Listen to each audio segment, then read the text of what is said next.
Good morning, good morning, good morning, my We Are Not So Different family. Thank you for tuning in to 89.9 ESM Radio for another episode. This morning's guest, we have Miss Christina Barr Noël. Good morning, Christine. Hello, hello. Thank you so much for having me.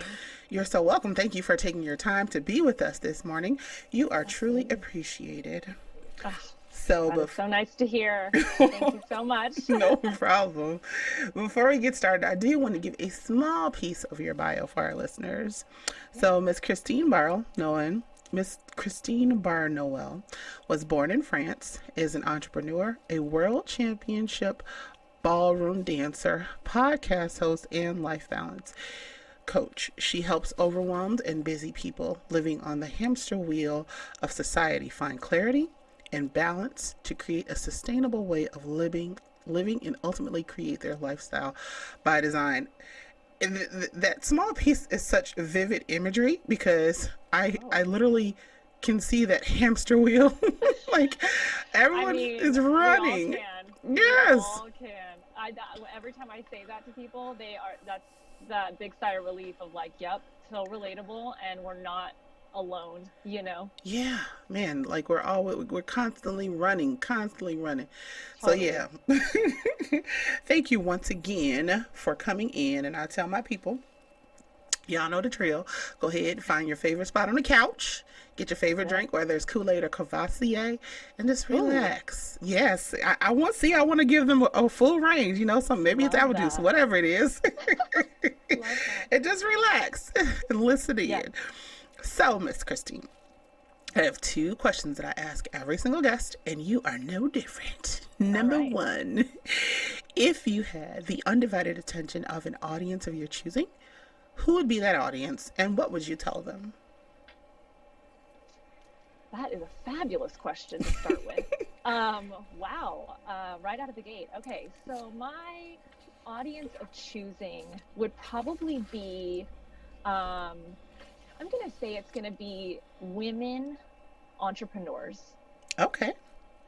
And because I relate to being an entrepreneur, and I am a woman. Mm-hmm. Yes. But also just, you know, and I can include men in that as well. But people who really feel like they're trying to make a transition in their life, and they just feel... They know they're not alone, but at the same time, there's this overwhelming feeling of like, well, I'm not going to complain because I'm doing what I love, or I'm trying to do what I love, but also I am trying to figure it out like the rest of everyone, but I'm supposed to have it together. You know, like there's so much pressure that comes with all of those titles that I really feel, I just want to tell them, it's not even you're not alone. We all know that already. That's the cliche. I would like to tell them, you have the power to create your life and your happiness, most importantly. And I think the key there is just make sure that you own what it is that you want. And that is usually not tangible. So don't go into it for all the money and all of the love and affirmation and all of the, you know, everything. Go into it for the right reasons. Do what you want to do in life, and know that everything we've been taught through society is not necessarily the only answer if you do your research.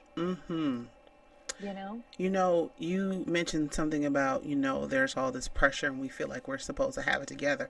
Why do we do that? If someone can tell me, if my listeners, if you're out there listening, go to my website or hit me up in my DMs on Facebook, somebody tell me. Why did we do that? And you're right. We could easily include men, but we are women, and I can speak for women because I am a woman. So and I think and I think that's the thing is that women, and you know, when I was younger, I did not feel this way. I felt, you know, man, woman, it doesn't matter. Like we all, because I grew up in the competitive ballroom dance industry, Mm. and in that industry, like, you know, very Olympic, like it's very disciplined. It's like you do what you need to do, and you get out there and you do it well. Mm. And if you don't do it well, you practice, practice, practice until you do it well next time. And there's no room for, oh, I'm cramping and having that time of the month right now. Or there's no room for, I'm sad because my boyfriend broke up with me. Like, we don't have that. Right. And so you don't really have the space to be able to express yourself as a woman, except on the dance floor when they want you to look feminine. Mm. And a part of that in my childhood was very nice because there was no drama. There was no like, you know, like I didn't really have bad time of the month because I couldn't. I had to just power through it. So it just, Wow. my body ended up just going with the flow. So I was actually very proud of being this rock solid woman who was able to get through things. And then when I got older and hit like, you know, close to the late 20s, early 30 mark, I was like, and then I got into a serious relationship, like all these emotional things that I had when I was younger but never dealt with just Mm-hmm. came to the surface. Oh, wow. And it Wow. was like, whoa. And so now I feel like really strongly about advocating for women in the sense of we have it harder. It's just that simple. Mm-hmm. Like going through life as a woman is harder than being a man, period. Period. And period, literally. And it all the things with the babies and, you know, everything that we do. But I also, speaking, you know, on to advocate a little bit for the men's side, that doesn't mean that we can always use that as a crutch. I feel Right. like we need to know and be aware that being a woman in society, in the world, what we have to deal with physically, mentally is different and is harder. But you cannot constantly say, well, it's because I'm a woman. You know, like don't use it as a way to get out of things. Right. Make it make you stronger and say, I overcame all of this while being a woman. And I'm strong and I'm powering through. And I have a man who supports me who is able to understand that I'm gonna have days that are just not gonna work. And he has to Oh, be there for me. that's the part right there, Period. though. Yeah, like literally, Totally. you know? So, like, I don't understand, like, when we have this feeling that we have to have it all together when it's Mm, simply just not true. And it's not. I think that's part of the reason why I insist on like being genuine, and when I have my guests on, I Mm, need them to be genuine because a lot of times we'll talk about, you know, the good. Oh, my life is fabulous. Like you said, you're like a world champion ballroom dancer. You're an entrepreneur. You have a absolutely. podcast. You know, blah blah blah blah. But that don't mean there wasn't some ugly stuff that you had to trudge through. There wasn't some hard times that you had to like. It's Oh, not. girl, We don't have to have it girl. together. We're not perfect. No, we don't. And, you know, an instance just came up recently, actually, like a few days ago, I posted this on social media. And, you know, first of all, Instagram, Facebook, all of that stuff, like nobody is 100% transparent Mm-hmm. on Facebook and Instagram. You cannot be, especially Instagram. Right. As much as, you know, some of these bloggers and stuff, well, I show you everything. No, you don't. There's no way. And honestly, you shouldn't. Like, there's a part that needs to just be like you can use it as a learning tool, but there's a time and a place for that. Right. So the instance I had recently is, um, you know how Facebook has those, you know, a year ago you posted this kind of thing, the Yeah. memories that come up. So a year ago I posted a photo of my fiance and I at Hoover Dam, and we're travel bloggers, so we, you know, post all these fun things and dance poses all over the world and all these fun things. Mm-hmm. And this one came up. It's a powerful pose. I'm like in kind of like a half split, you know, grabbing onto his neck, and he's kind of in a lunge and supporting me. I saw And that. Yeah.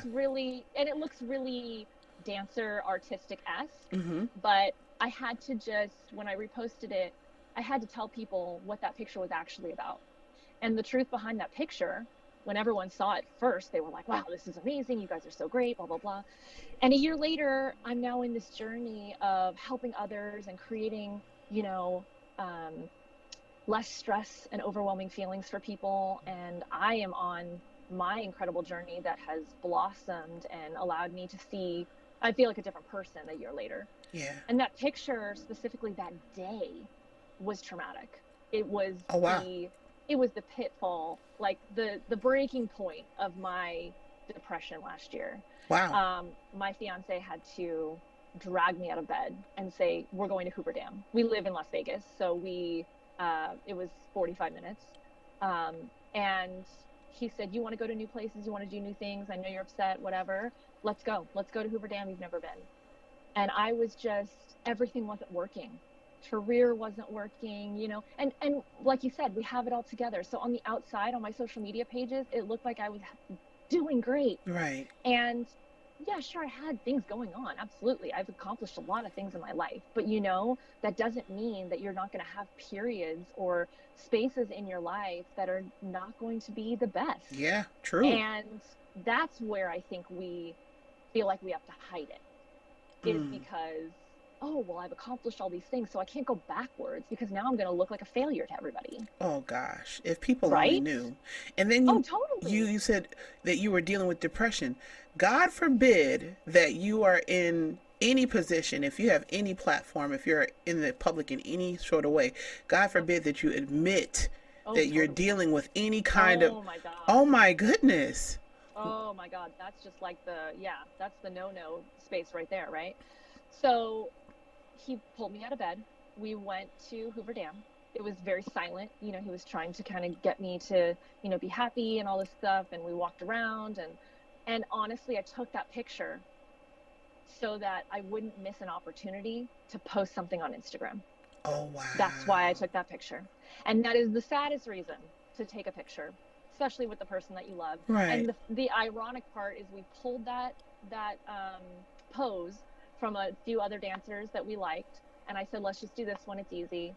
And the ironic part about that pose is that it looks like he's supporting me, that he's lifting me up and trying to help me. Yeah. Aww. You know what I mean? And yeah. So when I looked at that now a year later, the picture had completely different meaning for me. I bet. Like, whoa, I was so blown away because now I see how clear in my head I am now and how much I've been able to create this peaceful journey and declutter what's been going on in my life and start to choose things based on what I want, not what other people want for me. Yeah. And it's just been a year of transformation, and seeing that picture and how broken and lost I was, I'm like, it's never the end. Like, that's never where you have to stay. Yes. Excellent. And that's what I want people to know, is that, yes, it's hard. When you're in it, you don't feel like it's ever going to end. Ever. And then you get to a place where you just start to, one piece at a time, just rebuild. And I think the rebuilding part for me specifically in this time was the most important time I've ever rebuilt. Because this is not the first time that's ever happened to me, but this was the first time it happened at this level. And I think it was because I just got engaged. I'm about to be married. I'm looking at my future, this next chapter in my life. And I was like, I can't keep going on this, crash and burn, good for 6 months, crash and burn kind of routine. Right. I need to be more sustainable. Right. And so what do you have to do to be more sustainable? You have to feel the feelings. You have to go through the storm. Allow it. You have to allow it. Yeah. But part of the thing, because you said as a young competitor, you had to force things. You had to force yourself to keep going. You didn't have time for drama. You didn't have time for feelings. So this is what you had conditioned your body to do. And now you're like, And that's really hard. And everything, including, my dad is in the dance world and taught me all of these things. And, just all of the people around me they didn't know how to do what I was trying to do. And it looked like I was trying to sit in my depression. And I'm like, no, I'm actually fully conscious, aware that this is happening, and I'm encouraging it because I've never done it this way before. Yeah. And when I felt lost in the past, whether I moved to a new city or I tried something new and it didn't work out, I didn't want to be sad because, like you said, I had conditioned my body that way and my mind. And so I didn't allow myself to sit in it. And then I found something to distract me. And then I was good for another 6 months to a year. And then I would crash and burn. Wow. And I was like, this is not sustainable. And I Right. finally, right, this is so ridiculous. And I finally found an amazing man who does not live his life that way. Wow. And he's like, what are you doing? You know, in the nicest way. He was Stop like, it. Right. yeah, I don't feel like this is what you're trying to accomplish. And I said, it's not. So he was there to support me through the pain and the heartache and the feeling of like feeling like a failure, like I was lost and broken, and like this isn't what you signed up for. I wouldn't even want to marry me at this point. You know what I mean? Like Aww. it was terrible. And he's like, but that's not the, the situation here. Like we're working towards something, and Right. we know that there is something that you are trying to find and that you're trying to break away from at the same time. And that's a lot of change in your life of basically everything you've ever known. Right. So you have to power through, and you have to not just go through it and smile on the other side and say, hey, I'm here. You actually have to go through it, and you have to feel the feelings, and you have to weather the storm. Yeah, process those emotions, man. It's That's it. and I'm learning that in my adulthood. Oh, But yeah, it's imperative yeah. because if you don't face them now, they're going to come back to you. They're going to return, and they might Well, return and even more powerful than, the last time you encounter them. exactly. And that's what I will tell people too, is that you have to go through something like this in your life at least once.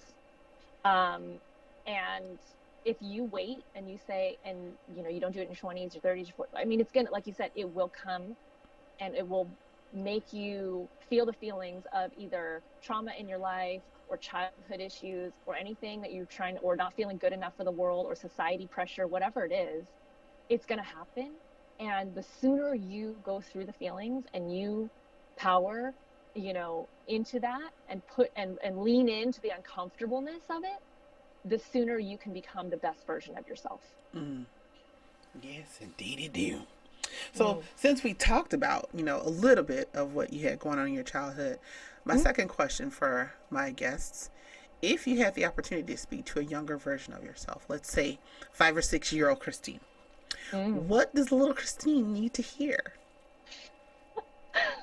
Um, yeah, knowing what I know now, right? Yeah, Right. that's the ideal situation. Right.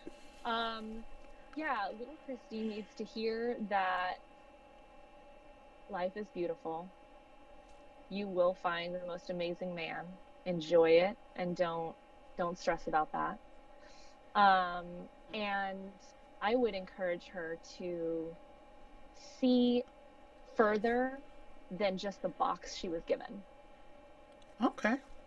because I was put in a very beautiful, sparkly bubble that Mm. allowed me to succeed and be amazing. And I don't I had a wonderful childhood, and my dance career was fantastic, but I also wish that while I was doing all of that, I wouldn't change that. I wish that I was also seeing other things that I had put blinders on without knowing I had, Mm. because I would have been simultaneously developing myself mentally a little bit differently. Mm-hmm. And I probably wouldn't have, hit the end of the road feeling like, where did this all come from? It would have been a gradual progression of becoming the adult version of myself. Mm-hmm. And I would have felt more of the feelings Yeah. than to just push it down to do what I needed to do in the moment. So rip those blinders off, little Christine. You need to That's see it and it. feel it all. All, well, maybe not all. I still Okay, a lot of it I then. hadn't really, yeah, just enough to feel like I was a little bit more prepared coming into my 30s for sure. Wow. So Yeah. I have to ask, because the world champion ballroom dancer, how Yes. young were you when you started? I remember you said that your dad had introduced this to you. So Hmm. how young were you? So my dad opened a dance studio. He's been he was first a professional, an Olympic ice dancer. Oh, So in the Olympics for France, that's where he's from, okay. and that's where I was born. And then when he moved to the United States with my mom, he started teaching ballroom dancing and taking everything he knew from the ice and putting it on the dance floor. And he opened up his own studio in 1999. I was 10, and my brother and I basically were raised in an artistic, creative space that allowed us to be free and safe, and have a place to go after school and learn. I was very, very, very, very, very shy, which most people who know me now I was think that like, that's what? just bananas. Yeah. I know. You've only been talking to me for like, what, 20 minutes? Right. You're like, I know that's not true. Very, very, very shy. And dance, once I finally allowed myself to be free in it, gave me every opportunity and every great quality that I possess today, to be true and to help me in my life. So my dad likes to say, which I give this one to him because I think it's great, that I started dancing when I started liking boys because Oh. I could dance with boys. Okay. I mean, I'm good with it. Right? So technically I was raised around it, but I didn't really start till I was about 15, which is really late for most people. Is it? It is. I mean, if you're going to start like competing very seriously at like a pro level and all of these things, most people start when they're like 3 or 4. Oh And my they're goodness. usually from Eastern European countries, and they're just phenomenal. I mean, they're trained at a very young age to be this competitive, space. But the cool part about my dad's studio is that it started off as a social studio, which means you could just go, you could learn how to dance for your wedding, you could learn how to dance at a social event. We had social parties, you could practice that, and you just met people. It was just a great way to meet community people, doing something, a new skill that everybody was learning. And so I did things socially, but I was not by any means doing anything. My dad wasn't teaching me. I wasn't, really into the competitive side until about 15. And I started dancing. I started with a dance called West Coast Swing, which is a fabulous freeing dance and totally describes my personality. And then when I went away to college at 18, my dad said, before you leave, you have to compete with me at least once in a competition. And I was like, oh, I don't want to. It's not my thing. I just love dancing for fun. And he's like, I promise, you'll love it. And if you don't have to do it again. I just want you to do one with me. Okay. Just do it for me. Okay. I was like, okay, fine. So we did one in Kansas City. That's where my dad had his studio. It was called the Heart of America Dance Sport Championships. Okay. And I loved the aspect of performing. For me, it didn't feel like a competition. I could win or lose. It didn't even matter. I just loved getting dressed up, getting my hair done and my makeup. And it was just like, whoa, like I can just be out there and I can have fun. And, it's awesome. Yeah. It brought out a new side in my dancing with structure, because West Coast Swing was so free that I now had to have my foot in a certain place, and I had to do this, and I had to follow choreography. So that was different, but it was really good discipline for me, and which is where I gained a lot of my hard work and detail oriented side of my personality. And then my dad competed with some students in a world championship title in another country, and he won with them. Wow. And he came back and he said, if I can win with them, I can win with you. Okay, come on, Daddy. And I was like, what does that mean? I was like, no pressure there. Right. But he had already seen my natural ability and everything that I had done. And he was like, you got this. Like, we just need to train hardcore for 6 months to a year and just get it in there and just really do this. And I know that this is the perfect time and this is your moment. And I was like, oh, I don't want that. I was like, that's not what I'm working towards. But he promised me, he said, this is going to be something that's going to change your life, because you will always be able to say that you're a world champion and no one can ever take that away from you. Right. Okay. And he's right. I mean, he's totally right. In the moment, it sucked. My dad was my best friend, and him being my coach was the worst thing ever, because he was yelling at me. And he was, yelling at me. He was a coach. Yeah. He was doing what he needed to do to bring results. out yes, ma'am. And he gets results. He's the best, coach in that regard when it comes to creating champions, and that's what he does. But I always saw him do that with other people, not with me. So it was a shift. It was a difficult time, but it made me stronger and see what I could weather. And we went to Bermuda. Tough one, right? To take, to do this world championship. Yeah. It was in Bermuda. And we competed in 2 styles. Smooth, which is waltz, tango, foxtrot, Viennese waltz.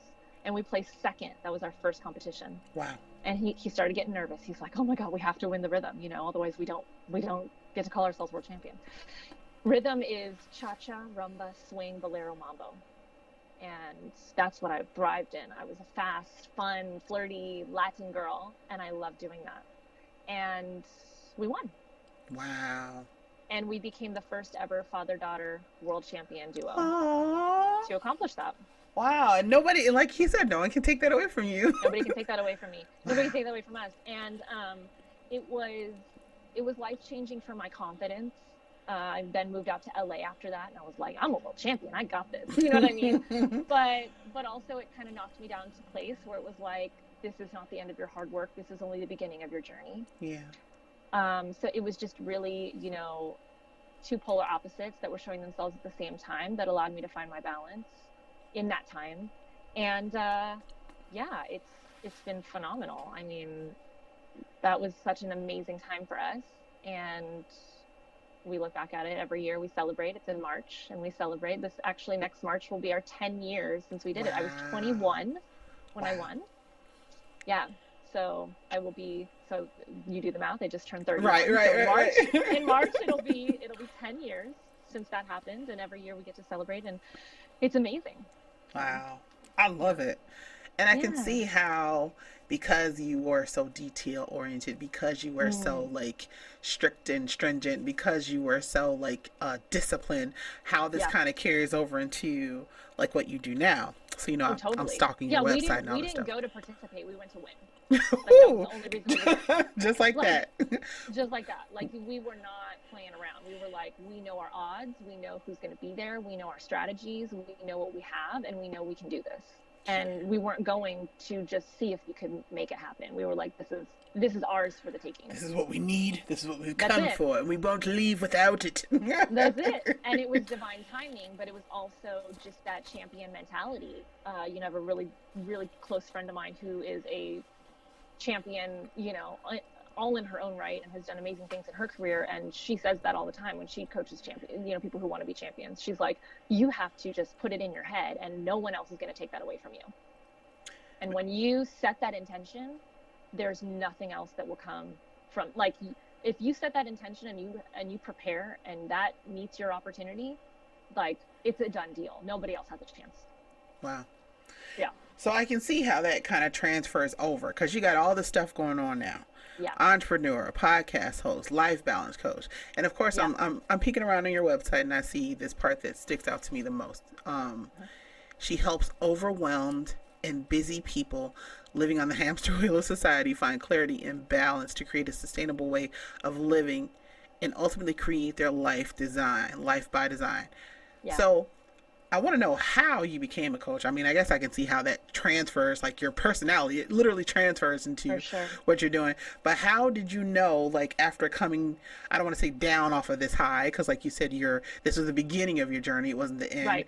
How did that transfer into, okay, this is what I want to do to be able to help others in this area? So after I became world champion, I went to LA. And I wanted to pursue dance, singing. I did some singing, in high school. I wanted to pursue something like that. My brother is an actor in LA. Okay. And he went out there after he graduated. Mm-hmm. So he's 5 years younger than me. And he left at 17, was like, I'm out of here. I'm going to go do my thing. And so at 21, I had just competed and done all this stuff. I was staying and helping my dad run his studio. And I was like, what am I doing here? Still in Kansas. Like, I got to get out of here. I got to go do big things. Mm-hmm. So I left and went to go, make sure Alex was okay, my brother, and also try to pursue my own things. And LA was a very difficult city for me. It's a difficult city for anyone, but I wasn't prepared for it. Financially, mentally. Oh, financially. Yeah. Everything. Community, the whole deal. Mm-hmm. So that was kind of the first time I kind of hit a rough bump, for sure. But I had a good year and a half there where I was like, I still talk to a lot of the people I met and the connections I made. Like, I still have them. So that was a very pivotal moment because I needed that time. Mm-hmm. But what allowed me to, I then started, I went back to Kansas City, I finished some schooling and allowed myself to take this ballroom industry that I had just, kind of had in the palm of my hand. And I started trying to create a position for myself in that industry. What does this industry need that I can provide. Okay. And I had a background, and I went to school for interior design, but I also went to school for public relations and all these different things. And I said, you know, everything on social media was booming at that point, but our industry was very behind the times. Mm. And we have over 100 competitions in our national circuit in the United States, and they're all competing for everybody's attention. And there's not enough dancers to go around. So as we grow our industry, the competitions are trying to get everyone to their competitions, and what makes you different from someone else? Right. So I started putting some of these competitions on the map when it comes to Facebook and YouTube videos, and just giving them like a social media package that allowed them to be more connected with their clients after they left their events. And that helped me to start working with people and understanding what it is that they want. And also teaching. When I'm a dance instructor, that's a life coach. I mean, when I You're a tell dance you, instructor. Okay. well, okay, so you have to understand, once I was competing, I was teaching as well. Like, it Okay. goes hand in hand. In our industry, when you do one, it kind of like you almost do the other to sustain yourself so you can pay for your events and you can do all Ah. these things. Okay. So, at being trained and coached by my dad and by our studio that had all these amazing instructors, I became an instructor and then started managing the studio. Gotcha. So everything kind of started rolling together. So when you teach someone how to dance, yes, you're teaching them how to dance, but that's almost like maybe like 40% of it. The rest of it is sometimes they just want to dance because they're trying to get away from something. Sometimes they just want to Mm. dance with you because their spouse doesn't dance and they want to have someone that they can socialize with. Right. Sometimes they want to meet people. Sometimes they want to, you know, they're preparing for an event or a wedding or a cruise or a work event or something.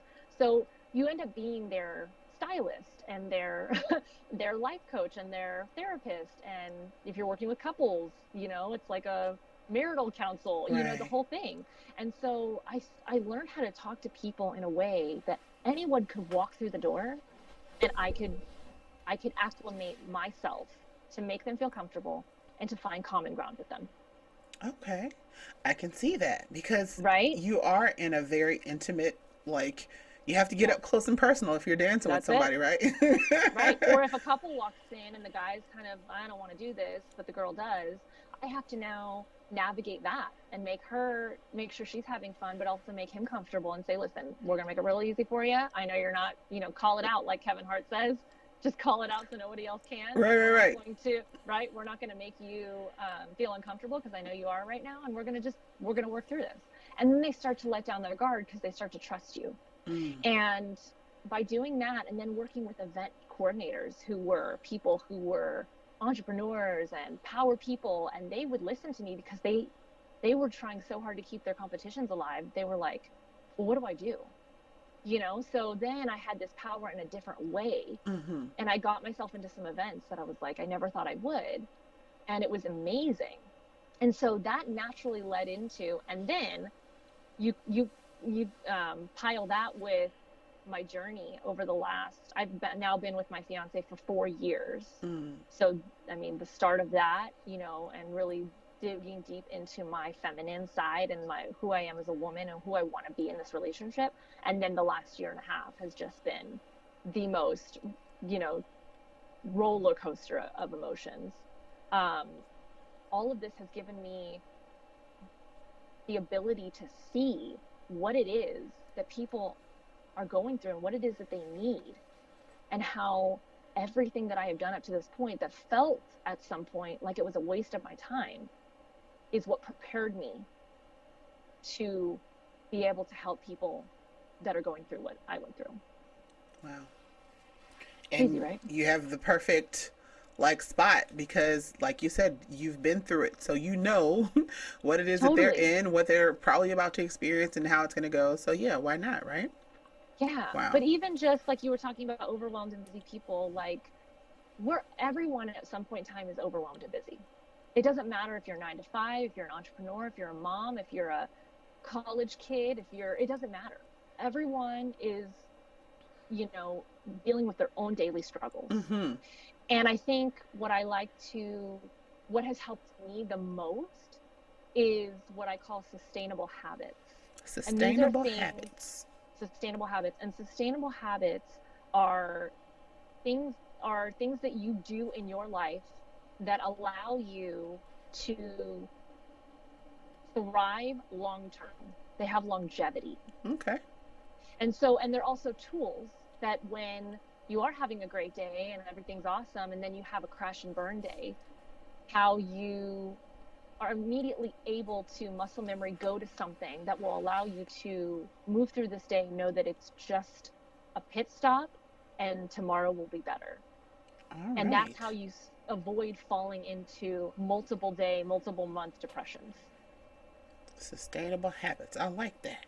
Yeah. Muscle memory, go to. So it's like automatic. Boop. Okay, I Well, recognize where I that's am. it. How can I pivot? Exactly. So you don't even have to think, because when you're in a depressive state, that's the last thing you want to do is think Right. and figure out, how do I get out of this? Because everything in your head's going to be negative. So you're never going to be able to get out of it. But what we do in dancing, that's what we call it. It's muscle memory. So when I go onto the dance floor, if I practice my choreography over and over and over again, I don't go through the choreography in my head. I do the first step, and the first step allows me my body to take over, and now I'm in muscle memory mode. Mm. And so I don't even have to think about my choreography. My body just knows it without me even thinking about it. Right. And Wow. so if you practice these things over and over and over and make it a habit, then when you fall into that deep depression, or not even deep depression because you wouldn't get there, if you have a rough day where something just doesn't go your way, or someone pisses you off, or something just starts to become the domino effect of your day, you stop it immediately. And you already know, I'm going to take 5 minutes right now. I'm going to do some breathing exercises. I'm going to put on an audio.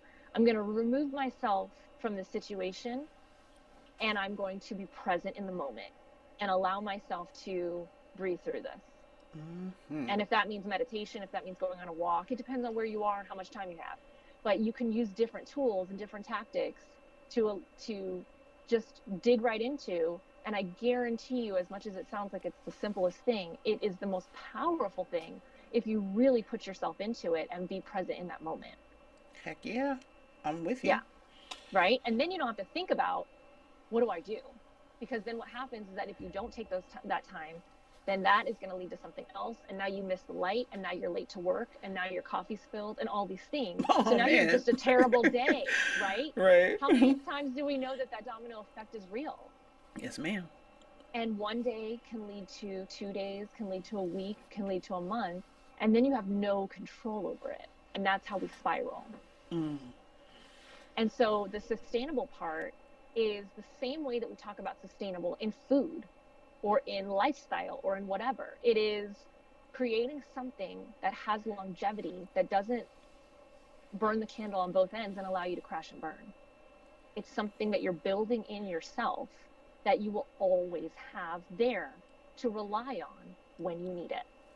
And these are the things that you're teaching your Mm-hmm. your clients, Clients. your Yeah. yes, and your My okay. group, in my Facebook group, Mm-hmm. I put golden nuggets in there daily, on Facebook, and it's fantastic. And then clients come from there because they realize, I need more. I mean, this is fantastic, but I need more. Like, I need more individual, customized coaching that allows me to be more present within myself, and that I can create something that is going to last, and not just because, again, when I'm coaching them, I hold them accountable, and that accountability is what, and the consistency of creating the habit is what creates you changing as a person. Mm-hmm. It's the evolving part. Yeah. Yes, ma'am. Okay, Mm-hmm. all right. So I keep hearing you talk about this amazing man. So I'm gonna need you to Oh, go ahead and spill the tea. When did you guys yes, meet? girl. How did you meet? Y'all planning on jumping a broom? Because you did say fiance. So when I y'all did. getting married? Has Corona put a kink in your plans? Spill the tea, girl. I love that you said spill the tea, because my podcast is called Today Over Tea, and it's all about that. Today over tea. Yes, and we're gonna talk about that next. As soon as we Love talk that. about. Okay, so my amazing man, he is Haitian. His name is Noël, and we both speak French, so we connected Oh wow, on a language the level language of because love. that's it. His native language is Creole from Mm-hmm. Haiti, and then he speaks French as a second, and then English, of course. So we connected on a French level. We connected on a dance level. I've always, always, always, always been into men of color, because I just think they're just full of life and culture and beauty, and it's just been amazing. So I love being an interracial couple, I think that that is the most effervescent, beautiful side of what we are. Um, and we met at a salsa club. Of course. Of course, right? He actually reached out to me, kind of the Cliff Notes version of the long story is he reached out to me on Facebook because he saw that my family was doing a dance competition about the 1920s. It was called The Great Gatsby. And he was very into that. And he said, "What are you doing? And this is so cool." And I said, "Yeah, no, this is what we do." And I didn't really think anything of it. And 6 months went by and we ended up meeting at Salsa Club. And I saw him and I looked at my friend and I go, "I think I know that guy. I feel like we've talked on Facebook or something." And, you know, he's someone that when you see him in person, like, he doesn't look like anybody else. He's definitely one that stands out in the most beautiful way. Okay. So I was like, how would I have missed him before? So I go over and talk to him and I'm like, "Hey, would you like to dance?" You know, Oh, just, okay, come on, Christine. Yes. Get it, that's girl. an easy way. You know, when we're at a club, when you're in the dance community, that's an easy way to just be like, "Hey, let's dance." You know, everyone's trying to find a partner. And he said, "Oh my God, it's you." And I was like, "Oh, yeah." I was thrown off guard. I didn't know he was going to say that. And he's like, "You don't know who I am, do you?" And I was like, "No, I definitely remember us chatting on Facebook, but I didn't want to come off as weird. Like, oh, I know you from Facebook." Right. But he kind of broke the ice for us, which was really nice. And I was like, "Yeah, let's dance, you know, let's go." And so, girl, that was it. I left that night like, that's my husband. Oh, come on, Miss Christine. Yes. That was it for me. And so we very, very quickly, like, it just kind of fell right into it. And I will say, for those, you know, who go and follow our Instagram, we're Love to Voyage, the number 2, Love to Voyage. And we've had that now for a year and a half. And we travel all over the world and get to dance and do all these amazing things, thanks to everything that, you know, we have, the resources that we've connected with. But 6 months into our relationship, we thought it might be the end, because we had some major life things that we were, you know, kids, no kids, seriousness, not, you know, commitment. There were some things in his family, things in my family we were trying to figure out. And communication, girl, that is where relationships thrive. Listen. Communication. Yes, ma'am. I'm going to say it again for the people in the back. That's right, for the people in the back. Communication. Man. I love that. And we both decided there was something pulling us that was keeping us wanting to be in this relationship, and knowing that there is a greater purpose for us together, and we're stronger together. And yeah, but there were some dark nights of like, there's the door, if you know, like, kind of thing. And it worked. And then from then on, we made a conscious decision every single day to want to be a part of this. And like I said, then he went through my rough time with me.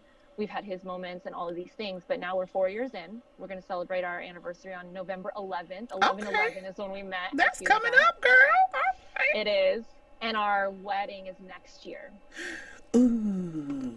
In April. So our wedding was always planned for April of next year. And it was never, so thank goodness, like, it's like we knew ahead of time that Corona was coming. I don't know. Wow. So it did not postpone our plans. Okay, good. We got engaged a year and a half ago in France, in Monet's garden. Like, he completely knocked it out of the park with us. Wow. Yeah, phenomenal. Wow. I love it. I love most of all that I can tell, and I'm not even in the room with you, but I can tell that you smiling. You still gushing over this man, so it's got to be. Oh my God. Girl, if you saw him, you would be too. When I tell you, we were at a Michael's the other day with my mom buying some, you know, DIY stuff for the wedding signs. And my mom and I were chatting. Lady comes up to me and says, "Oh, can I help you with something? It looks like you're looking for something." I said, "Yeah, this is what we're looking for, blah, blah, blah." And Noël comes up behind the lady, you know, just to kind of like meet up with us. And she looked at him and goes, "Oh, sir, can I help you?" And I said, "No, he's with us." And she goes, "Good job, girl." Funny. And I said, "Thank you." Right? You know, I appreciate that. Yes, and, indeed. But vice versa, like, we feel the same way. Like, when people see us together, like, we're super blessed to be able to have found each other. But that, it doesn't matter what you look like or it's where your heart is. Right. And the love that we have for each other and that we have for wanting to help people in this world is, I think, what the energy that people are feeling when they're around us. So, I have to ask. do you guys get the looks? Do you, I mean, I'm glad that the lady in the craft store was happy, like, you go, girl. But, Yeah, like, have you experienced the flip side of that thing because of you sure. being an interracial couple? Absolutely. I will say we've been very, very blessed. We live on the West Coast, so it's a lot more open-minded, liberal. We have a lot of friends that are like Peruvian married to a Chinese, Mm-hmm. Mm-hmm. all kinds of different couples that are together. Right.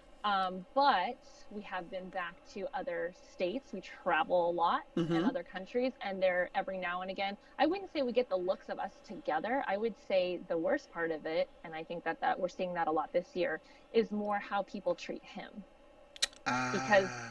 he's Haitian and he does not identify as African American in this country. He didn't grow up in this country, Right. but in this country, before you open your mouth. And Right. even when you tell them you're Haitian, it doesn't even matter. The It color of don't. your skin is dark, Yes, you are ma'am. black in this country. Mm-hmm. And so that has been interesting for me to witness because I forget until someone says something.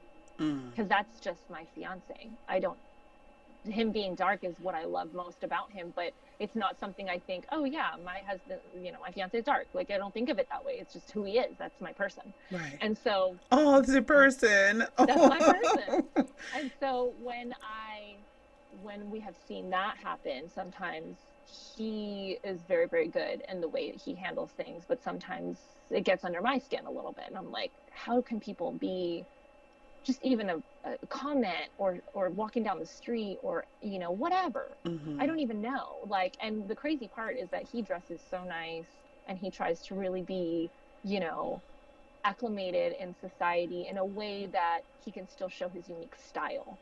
So it's not like he looks like he's trying to cause trouble or something, and that's a stereotype too, which I hate that people do. Mm-hmm. You know what I mean? So I would say for the most part, we've been extremely blessed. We have not had any real issues. Um, but it has gotten me to think about our kids and how they're going to be mixed and how they're going to show up in this world And and the how kind of people will view parent, them. Right. yeah, the kind of parent I'm going to have to be if our racial climate does not change for the better. Right. Right. Yeah, Right. for And sure. when we talked earlier, I remember you said you had a conversation with your mom, and you are all Yes. about having, conversations that are Woo, productive. that Um, create change. that yes, Yes. that create change. Would you mind sharing that story with us? Absolutely, yeah. So my mom was speaking to an acquaintance, we'll Mm-hmm. say, and they were having conversation in regards to someone that had come into her space. So that someone that was helping, I guess, her parents or something like that, and it just so happened to be, a black lady. And my mom would have never known that she was black if she didn't say something. But she had mentioned that, oh, she was fine. She didn't really, do what I had asked her to do or what she was told to do. But, there was just something a little ghetto about her. And I was like that just, I was like, she did not say that. Right. Red Like, flag. I was like, oh my God, like, what? I said, that is, I can't believe people are still saying those things. Now, I will say generationally, um, I've had like the closest of grandparents and stuff like that. And if they were born in the 20s and 30s, they said colored people because Mm-hmm. that was what was put on signs. So it was not even in a bad way. That's just what they knew was the word. And they never changed their wording to match the times. Mm.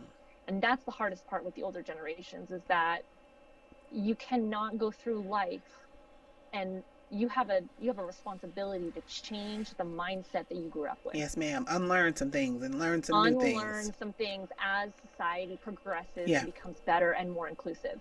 And I don't tolerate that kind of behavior. Now, I'm not going to tolerate it in a aggressive way, but my mom said, when she said that, it threw me off because my mom's the same way. She's like, I just couldn't believe she said that. And I said, well, why didn't you say anything to her? And she said, well, I didn't want to start a fight and I didn't want, to end the conversation. We were like about to end the conversation. I didn't want it to end badly and all this stuff. So it was more like a lot of people just they don't Rock want the to boat. ruffle the feathers, rock the Mm-hmm. boat. Exactly. And I said, though, and I understand where you're coming from, but I even told my mom calmly, I said, it's your responsibility as a human on this planet to make sure that other people are not getting away with that kind of, conversation. Mm-hmm. And so I said, next time, just tell her, ooh, I don't know if that's the word you were looking for. Maybe, I feel like in today's world, that's maybe not the most appropriate thing to say. Don't worry, don't feel embarrassed by saying it with me. I just want you to know that in the world, you should not be repeating that language, and my mom goes, oh, that's such a nice way to say it. And I said, you just have to kind of come from a place of love and understanding that there's an ignorance there. Yeah. And you have to be, because the first thing you want to do is especially if you are a Black person and you hear that, the first thing you want to do is how dare you say that, that's the first reaction, because I was even angry. Mm-hmm. But you can't go about it that way, because then they're going to get defensive and it's going to be a whole fight, like what my mom was afraid of. So I said, you have to come at it from a place of love and a place of teaching that doesn't make them feel smaller than. And on my podcast, to segue into that, on Today Over Tea, that's what we do. The hashtag is Start the Conversation. Start the conversation. Yes, please. That's it. Start the conversation about anything. We talk about race. We did a beautiful Black Lives Matter hour and a half with a friend of mine who is an incredible professor and eloquent speaker, and he held my hand through the whole thing. So I was like, oh my God, people are going to look at me going, this little white girl talking about Black Lives Matter. But I said, this is my platform, and this is what I was meant to do, to be able to spread this word of equality and to ask the questions that a lot of people are scared to ask. Please do. We need to go through this. And let me tell you something. I don't want you, and I'm sure you know this already, I don't want you to ever feel like, who am I to talk about it? I'm just a white girl. The Black community needs voices that are white, that are not Black. That we need you guys infiltrating those systems, like you said, having conversations like you had with your mom and family, or who else. We need white allies. Absolutely. And I felt that way too. I was like, my kids are going to be half Black, and not even because of that. I would do it regardless of my kids or my friend connections. This is just human rights. Right. This is not Black or white. This is human rights. And so we did that. We talk about mental health and wellness, holistic medicine versus Western medicine. We talk about body image, fitness. We talk about society and social media and how it affects us, and entrepreneurship and education in this country. We hit it all, girl. We hit it all. I think the only thing I avoid is politics, and not because I don't want to get into it, just because I don't feel like there's a productive conversation to be had, because we always do a call to action at the end of our episodes, and we want to make sure that people are learning. So we're either, here's a habit you can change for your mental health, or here's a fitness, concept or whatever. But with politics, I feel like people are just going to have their side, and it is what it is, and we're not going to try to change, a corrupt system. Right. But with everything else, I feel like there's knowledge to be had, there's conversations to be developed, and I think I just don't want kids to go back to their Thanksgivings for family time and be afraid to tell mom and dad and grandma and grandpa especially, I'm gay, I'm dating a Black person, I'm this, I'm that. Those conversations should not be dreaded. Right. Dreaded. This stuff we do a whole one on sexuality, where I have two of my friends who are gay, and they talk about their experiences. They talk about now Gen Z having better experiences, which is great because things have changed and Supreme Court passed, all these things. And so we're just trying to move through the times, being millennials. I'm a very proud millennial, and I definitely want to show to people that we are the generation that is just, we're not putting up with it anymore. Right. This is not okay. Hashtag start the conversation. I love that. That's it. Between your busy lifestyle, entrepreneur, world champion ballroom dancer, podcast host, hashtag start the conversation, Today Over Tea, life coach. So do you have, out of all these things, anything new coming down the pipeline? I think I'm really focusing on my life coaching business right now. Okay. Because that is a way for me to connect with people on a deeper level. So I would say, yeah, I'm really cultivating my Facebook group, which is, creating healthy habits and all of that stuff. I'm cultivating my client base. I'm, adding certain certifications to my repertoire. So Okay. I'm kind of, in a sense, going back to school, but, in a very modern way, because I'm allowing, I want to open up my thought processes and client resources to manifestation and mindset. I focus a lot on mindset and manifestation, but I recently connected with someone who is thriving and in that industry, and so she's created, a certification for that. So we're going through these different things, planning my wedding, which Can't is forget not about available that. for everybody. Right. But and I have an ebook out. I just released an ebook, which is very, very full of knowledge and just really good ways to get started. Like, if anyone feels overwhelmed and they have no idea how to start, and they're like, how do I find the best coach? How do I do this? How do I do that? I feel like the ebook is a perfect place to, it's like 7 steps of, like, you can go through it and say, am I doing these things? And some things you're going to be like, wow, I never thought of that. And I want people to start becoming more self-aware and thinking critically. Okay. Like, these are the things that people need to be doing, is be self-aware of what you're doing, how you're spending your time, what are your energy suckers or your energy consumers, and who are you spending your time around, and are they making you better? So what's the name of this ebook, and where can people find it? That's it, yes. So the ebook you can find on my website, christinebarnoel.com, and it'll just have you put your email in. You'll get it delivered directly to your inbox. And it is, I think that's the best place for people to get started. Okay, cool. Well, since you did mention your website, I do want to give you this chance to, let people know where they can find you. So give us websites, Sure. give us social media handles, phone numbers, whatever you want the people Absolutely. to have. Absolutely. Well, yeah, my website is Christine Bar Noel. It's only one R, BARNOEL.com. And I have on Facebook, same thing, it's Christine, CHRISTINE, Bar, BAR. And then you can find my group from there. My email, if you want to set up a private session, is info@christinebarnoel.com.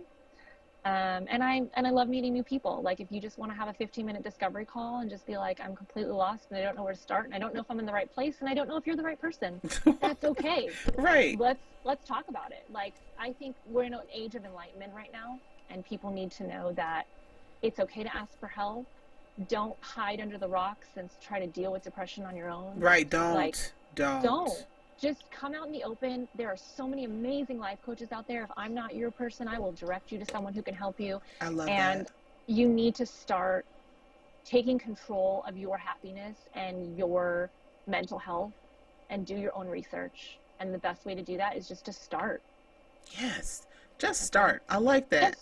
Just start. You don't have to have all the answers. You don't have to have it all together. Just start. You won't. But you're going to learn things as you go, and that's going to pivot you in a different direction, which is going to make, a friend of mine was metaphoring like a frog jumping from lily pad to lily pad. Each one is a part of your journey, even if that one didn't get you to where you were trying to go. It's getting you closer to the next one. Yes, so indeed. You have to start somewhere, but if you just sit and you don't do any research, you don't reach out to that person, and you don't connect with so-and-so that gave you the recommendation, then you're never going to get anywhere. Right. So like Nike, just do it. You got to start. We all start somewhere. That's it. Absolutely. All right, Miss Christina. I know it doesn't seem like it, but that hour, it went really fast, and that's insane. Yeah, I know, right? But you that's are what happens. So easy to talk to. Thank you. I appreciate you taking your time, because like all the stuff that we listed, I know that you are a busy lady, but I appreciate you spending your morning with We Are Not So Different and dropping us little golden nuggets and telling us how to get our lives right. Yes.